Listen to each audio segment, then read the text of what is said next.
दोस्तों, क्या कभी आपने सोचा है कि अंतरिक्ष के बाद क्या आता है? आज हम इसी बात को क्लियर करने वाले हैं इस वीडियो में बने रहें और वीडियो को देखें लास्ट तक। दोस्तों, जब हम रात के साफ आसमान की ओर देखते हैं तो हमें अंतरिक्ष दिखाई देता है, एक विशाल प्रतीत होने वाला अनंत विस्तार जिसमें वह सब कुछ मौजूद है जिसके अस्तित्व के बारे में हम नहीं जानते हैं। यह पता लगाने के लिए कि अंतरिक्ष से परे क्या है, शुरुआत करने के लिए एक अच्छी जगह यह पता लगाना होगा कि अंतरिक्ष हमारा ब्रह्मांड कहाँ समाप्त होता है। समस्या यह है कि हम नहीं जानते कि अंतरिक्ष कहाँ समाप्त होता है या यहाँ तक कि यह बिल्कुल भी समाप्त होता है या नहीं। वर्तमान में हमारे पास मौजूद सभी प्रौद्योगिकी का उपयोग करते हुए हम अंतरिक्ष में सबसे दूर तक 46 अरब प्रकाश वर्ष दूर तक देख सकते हैं। अंतरिक्ष का वह आयतन जिसे हम देख सकते हैं अवलोकनीय ब्रह्मांड कहलाता है। हम नहीं जानते कि इसके अलावा वहाँ क्या है। शायद यह अधिक आकाश गंगाएं, तारे और अंतरिक्ष है। शायद यह ब्रह्मांड का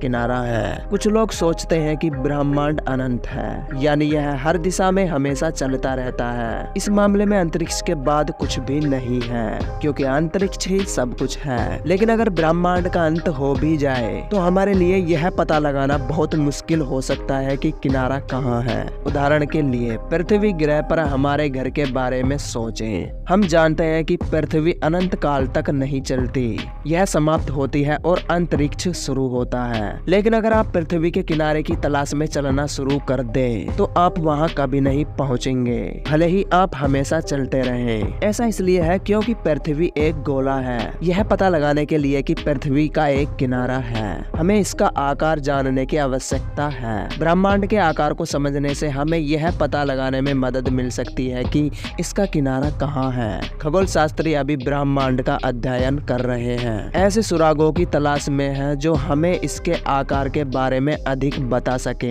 ब्रह्मांड को समझना, हम जानते हैं कि पूरी पृथ्वी कैसी दिखती है क्योंकि हम अंतरिक्ष से इसकी तस्वीर लेने में सक्षम हैं और कुछ अंतरिक्ष यात्री इसे देखने के लिए अंतरिक्ष में गए हैं। शायद हम ब्रह्मांड के किनारे को भी देख पाएंगे अगर हमें पता होगा कि इसकी तलाश के लिए कहाँ जाना है। हालांकि एक और समस्या है, ब्रह्मांड का विस्तार हो रहा है और तेज गति से हमारे और अन्य आकाश गंगाओं के बीच एक स्थान बढ़ रहा है। जैसे जैसे वे दूर होते जाते हैं, इन दूरी आकाश गंगाओं से प्रकाश को हम तक पहुंचने में अधिक समय लगता है। किसी बिंदु पर वे इतनी दूर होंगे कि प्रकाश हम तक बिल्कुल भी नहीं पहुंच पाएगा। रात का आकाश पूरी तरह से अंधेरा हो जाएगा और यदि कोई किनारा मौजूद है तो हमें उसे देखने की बहुत कम संभावना होगी। ब्रह्मांड के इस विस्तार का मतलब यह हो सकता है कि किनारा और उसके बाद जो कुछ भी है वह भी हमसे दूर होता जा रहा है। भले ही हम नहीं जानते कि हमारे ब्रह्मांड का किनारा कहाँ है, वैज्ञानिक अभी भी यह सोचने में बहुत समय बिताते हैं कि इसके बाद क्या होगा।